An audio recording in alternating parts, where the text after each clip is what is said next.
তুমি কি মরবা না? তুমি কি কবরে যাইবা না বাপ? এই পৃথিবীর কত রাজা বাদশাহ কবরে চলে গেছে, তুমি কি কোনোদিন কবরস্থান দেখো নাই? তুমি কারো জানাজা পড়ো নাই? তুমি কি কোনো মানুষের লাশ দেখো নাই? আমি 5 দিন আগে আমার জ্যাঠার সাথে কথা বলে আসছি, বাড়িতে খোঁজ খবর নিছি। 5 দিন পরে আমার জ্যাঠা মারা গেছে। আমি জ্যাঠার দিকে তাকাইয়া বাড়িতে গিয়া দেখছি আমার এই সেই মানুষটা যার সাথে আমি কথা বলছি, উনি নাই, চুপ হয়ে গেছে, হাত নড়ে না, পাও নড়ে না। আমি জানাজা পড়াইছি আমার জ্যাঠার,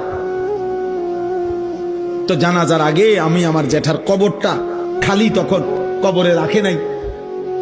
আমি কবরের দিকে তাকাইয়া অনেকক্ষণ 8-10 মিনিট হইব, আমার বাবার কবরের পাশে আমার জ্যাঠার কবর।